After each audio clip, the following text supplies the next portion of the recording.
I could be talking about a lot of things, you know. I could be talking about how I saw Avengers Endgame and my mixed feelings about it. One little spoiler, though, I personally think that Infinity War better, but that's just me. Anyways, we're instead going to be talking about Kamen Rider Zeo episode 32. Let's see, Power Rangers Beast Morphers episode 7 and Ryusoulger episode 6. So let's get started with Zeo, where we wrap up the Agito tribute arc.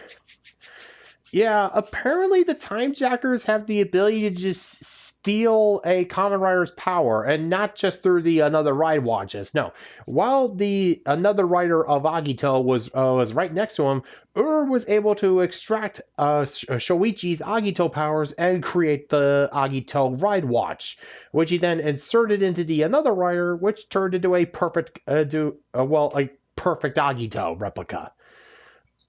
And yeah, this is kind of confusing, especially for anybody who's seen the original Agito. I mean, I haven't seen it, but I've seen reviews of it. I know the basic gist. Where, yeah, there was, Kamen Rider Agito. Apparently, there was, like, multiple versions of the guy. There's multiple people who had different, who also had the, title of Agito. It's just that Shoichi was technically the Kamen Rider of it. The one who got the Kamen Rider thing. And it's a long story. Alright, I'm not exactly, because if you've seen the original Agito, Shoichi losing his Agito powers is not an abnormality. Yeah, that happened actually kind of frequently, whether it was due to some psychic blocking out, or the main bad guy in the series, the Overlord of Darkness, taking the Agito seed from him. It was a thing. But yeah, how the Time Jackers could do this, and how they can create perfect replicas of Kamen Riders, and why they haven't done this before. In fact, why haven't they just been making another Riders in the present day instead of just overwriting the history of previous Kamen Riders? Or why they even started adopting the strategy after another Zeo is just, you know what? I should just stop, I should just stop. The show clearly doesn't care, and I'm wasting too, yeah. Did I ever tell you the definition of insanity?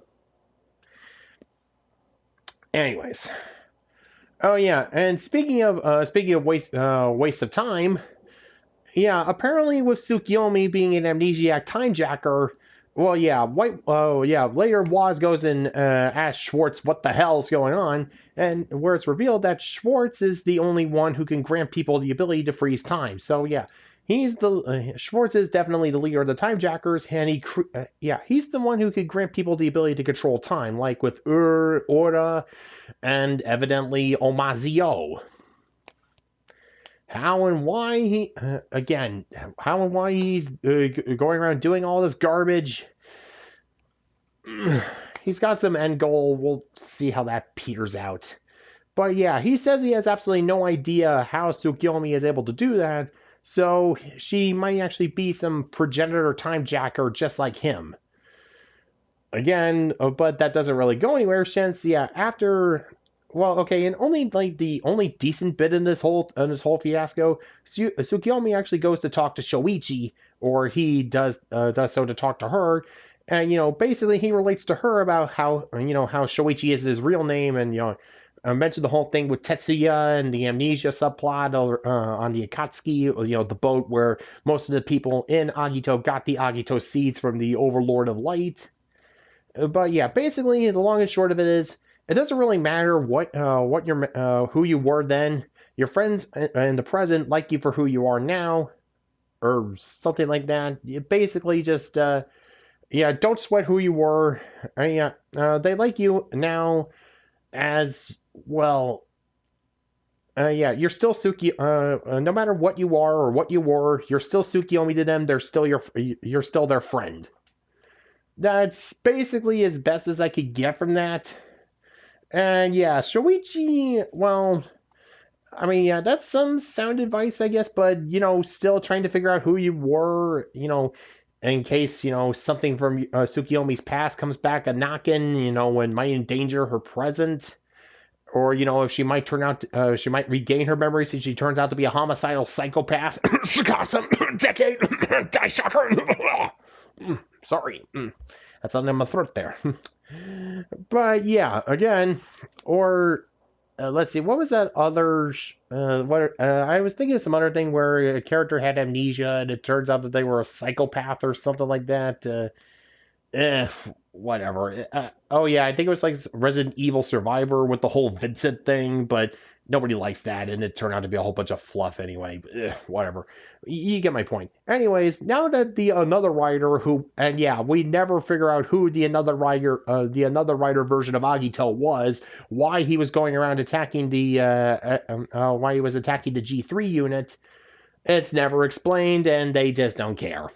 So, anyways, now that the another writer is a full common writer Agito, the another Agito clones he's been making have been multiplying like crazy and basically just threatened to turn everyone in Japan into another Agitos. Which was apparently the Time Jacker's plan to basically create an army to go and take care of Sogo and Gates, I guess. And if that was the plan, then okay, then I could see the logic behind there. Strength of numbers and all that, and each one of those clones was at least somewhat as strong as a normal another rider, as the another rider that they were spawned from. But yeah, Shoichi, eventually Sogo, Gates, and Waz formed Zeo Trinity and managed to go and knock out the Agito right. Oh yeah. Oh wait, now I remember. Tsukiyomi manages to freeze time again and managed to put the another rider of Agito in freezing. So yeah, which gives Sogo and Gates the opportunity to knock out the proper Ride Watch and reverting him back to his another rider form, which they handed off back to Shoichi, who regained his Agito powers. And yeah, Shoichi actually managed to bust out Agito Trinity, a form that was only used like once or twice in the main show before, they had to introduce Burning Form / Shining Form. And yeah, I'm honestly kind of surprised they didn't reuse Shining Form, since, Shining Form, was related to the sun as part of Agito's power set. But again, I'm guessing that's because the Shining Form suit was destroyed at some point. So yeah, he goes Trinity form. Sogo, Waz, and Gates go into their Trinity form, and they manage to take care of the another rider. And Shoichi gives Sogo the Agito Ride Watch. So there's only 5 more Ride Watches left to go, and technically 6 more another riders. Again, well, okay, technically 7 since we haven't seen another Decade, and we don't know what happened with Hiru, aka another Zeo. And next time is gonna get very, very controversial. Next up is the Hibiki tribute arc. The tribute arc to the series that is the most infamous disaster helmed by Shinichiro Shirakura. I'll get into all the nasty details when we get to next week's recap. Needless to say, this is gonna be a mess. A big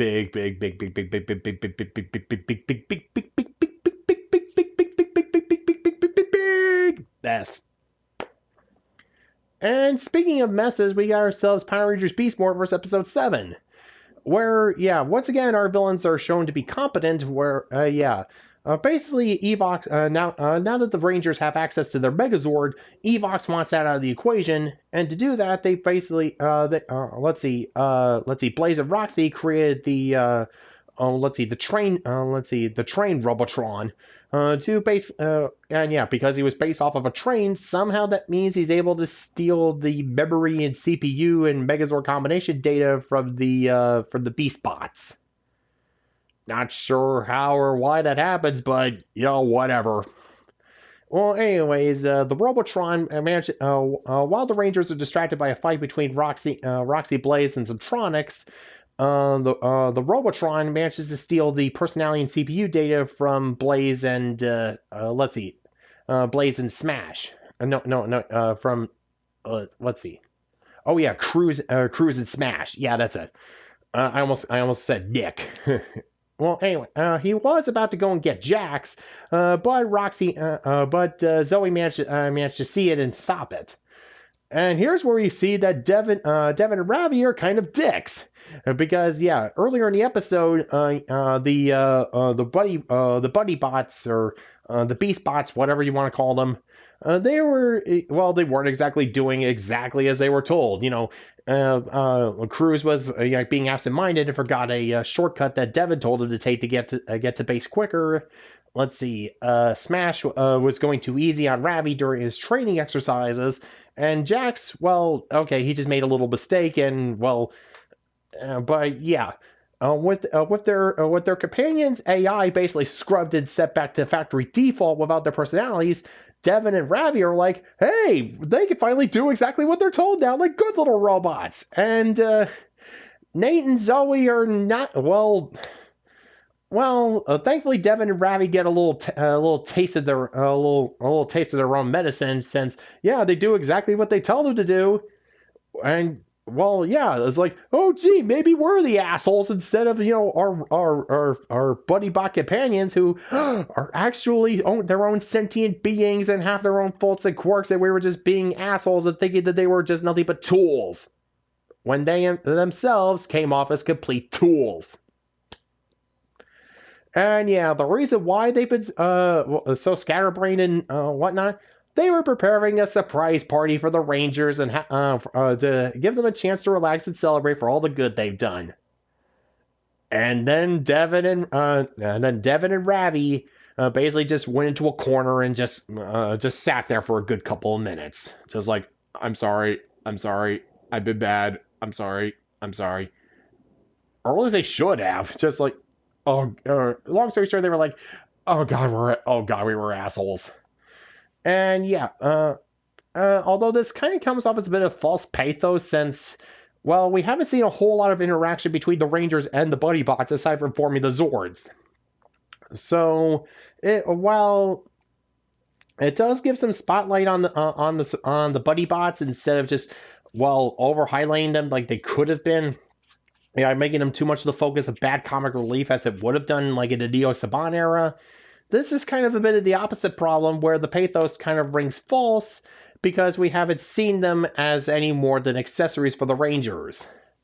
I mean, we do see them have personalities, but again, and yeah, Nate was definitely not happy with Devon and Ravy's behavior, since, well, yeah, basically he always wanted the companion, like, like the Buddy Bots, like the Beast Bots, just somebody who has his back, like a big brother or something like that, Not exactly sure if that's leading up to anything, but okay, I've seen some spoiler. You know what? Never mind. I'm not going to spoil it. Haven't seen episode 7 myself, so just keeping it on the down low. Anyways, yeah, when they try and set up a trap to go and lure, basically they can't recover. Let's see, Cruz and Smash's. What was it? Their memory core, whatever. Basically, they can't recover their personality data without destroying the Robotron, or getting them back for the disc that he was carrying, which he stupidly did not give off to Evok or Scrozzle when he got back to their dimension because it's a stupid robot monster. So yeah, they use Jax as a trap to go and lure out the Robotron, where they managed to recover the disc, reinstall it back into Cruise and Smash, defeat the Robotron, defeat the Gigatron it's based off of, and yeah, we see Scrozzle getting closer to finishing up his little project. Definitely looking forward to seeing how that turns out. Well, yeah, again, Beast Morphers, I've been seeing a lot of people complaining about it, again, mostly because of the music, and mostly people still getting fed up with the stuff from the Neo Saban era. And yeah, if it goes into like a super season and it starts sliding again, it's kind of a bit of the pattern with these shows. It starts out fine in the first half, but then as soon as that big hiatus hits and that super break kicks in, that's when things start to go downhill. And yeah, it's the same repeated pattern over and over again, but from what I've seen, I am more than willing to give it a shot, because it looks like it's actually, I'm seeing good things with this show, and just, yeah, I know, we've been burned so many times in the last couple of years from Samurai to Digisteel, but I'm just trying to give it a fair shake here, I always give them a fair shake, unless a show genuinely pisses me off. You like Tokusatsu or Q Ranger or right. Anyway, or again with the first episode of Super Digisteel, that just immediately just Yeah, free tip, guys.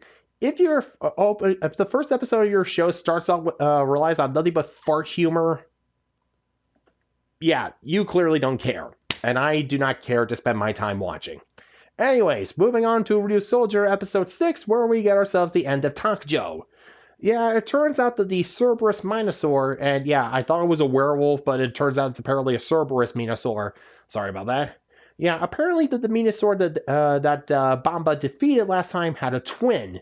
And with that twin still active, the poison that's affecting not only the poison that's affecting let's see, no, not Naoto Asuna. Let's see, yeah, the Green Ranger, Bamba. Hold on, Towa, right? Towa. I'm still learning the names here. Sorry. Yeah, it turns out that the poison that's affecting Towa is still active so long as that second Cerberus Minosaur is running around. So, oh yeah, and also to make matters worse, apparently the poison that affected him is contagious. Even though that doesn't make a whole lot of sense. That if it was a virus, then yeah, that would make sense. But it's a poison. For what little I know, poisons only affect the bloodstream of the person that it was affected by. And I don't think that Cerberus was carrying the T or the G virus. So but we're dealing with a Cerberus monster that was created from a sentient pile of Nickelodeon slime shaped like a toadstool that was found in the depths of space by some chest-themed monsters that survived the extinction of the dinosaur. That survived the extinction of the dinosaurs. So what do I know?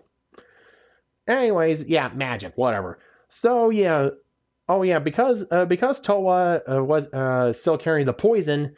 Most of the Ryusoulgers start getting infected and start collapsing over sick, including Bamba, Asuka, leaving only Moto and let's see, Ko to go and try and find the Minosaur and get a sample of it so that one of Asuna's Asuna's dad's doctor friend could go and devise an antidote.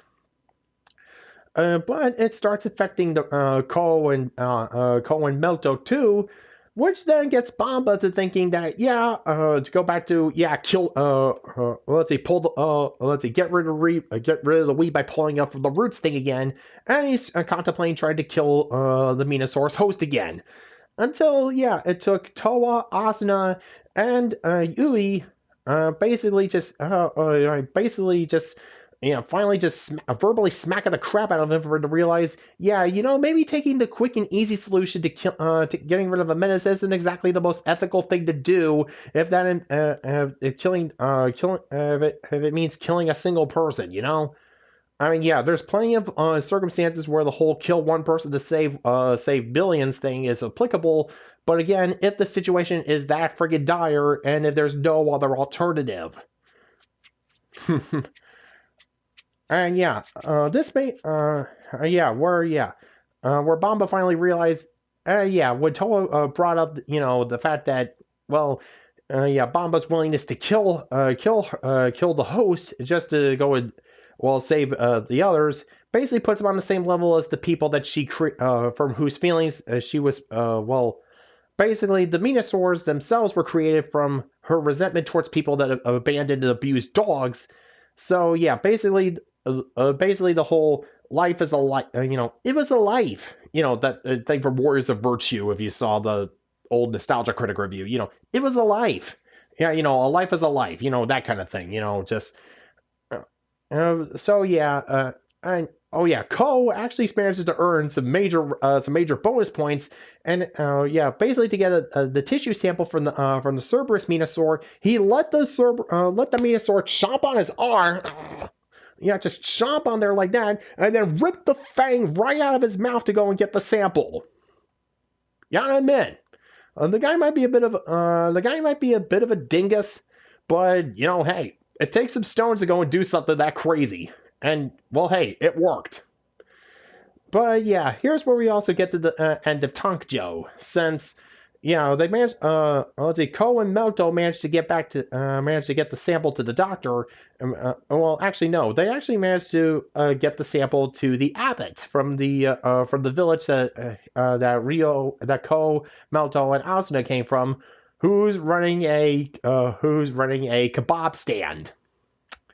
And yeah, at the end of the episode, basically Ko and Melto are just like telling Asuna, yeah, no, yeah, remember him as a wise ancient priest of our village. Just keep that there. And they did not want her to see their mentor figure in a kebab truck wearing a fez with the Ryusoulger emblem on there.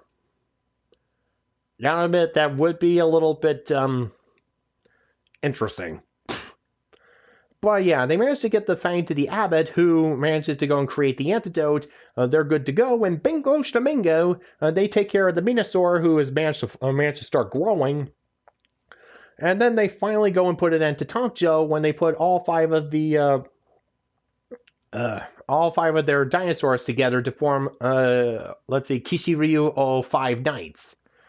And yeah, with that combination, they managed to go and defeat Tonkjo, and, well, hey, that's one easy general out of the way.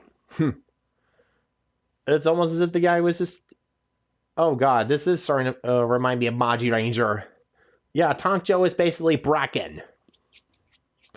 I'm not exactly sure if that's the format they're going with this. I admit it has been a while since we've seen a rotating villain change like that. It's still the same villain faction, just... Yeah, for the previews in the next episode, we're getting ourselves a new Druidon General, so I guess that's what we're doing with Creon being the consistent, monster maker, being on the one constant of the Druidon faction, and eventually we're going to figure out what her deal is. I don't know, what Creon's deal is. Yeah, aside from, how did the Druidons find this guy? Why is he able to create the Minosaurs? Yeah, again, questions I asked back in the first episode, I guess. So, yeah, Zeo is heading into some very nasty territory. Beast Morphers has got one episode before it goes on yet another hiatus. Well, hey, if anything, at least these videos will be shorter. And Ryusoulger, well, they got their first general out of the way, and it looks like we're getting closer to the 5-man team actually sticking together this time, just as long as Ko, Asuna, Melto, and Toa managed to quell Bamba's seething murder boner.